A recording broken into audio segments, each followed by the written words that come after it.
کتنی بار اہل اسلام نے، اہل ایمان نے اس دعا کو پڑھا، قرآن مجید کی آیت کو، ربنا آتنا فی الدنیا، کیا پڑھا؟ حسنہ، وفی الآخرۃ حسنہ وقنا عذاب النار.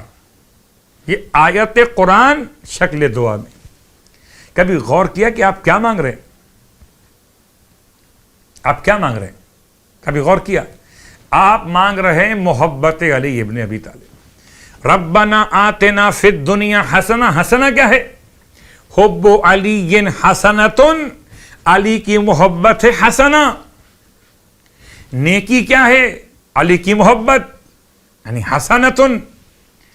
اور ایسی محبت جو گناہوں کو ایسے کھا جاتی جیسے آگ خشک لکڑیوں کو جلا کر راکھ کر دیتی.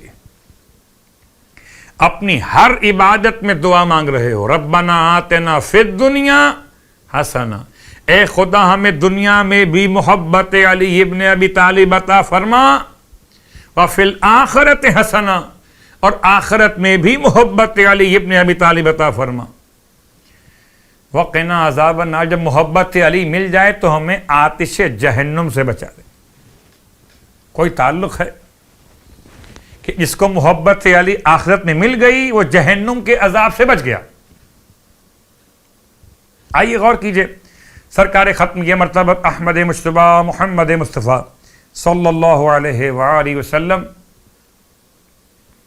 ارشاد فرماتے ہیں کہ اگر انسان لو اجتمع الناس علی حب علی ابن ابی طالب، اگر سارے انسان اجتماع کر لیتے علی ابن ابی طالب کی محبت پر، لما خلق اللہ النار، اللہ آتش جہنم کو پیدا ہی نہ کرتا. آتش جہنم پیدا ہوئی ہے اس لیے کہ لوگ جمع نہیں ہو سکے محبت علی ابن ابی طالب.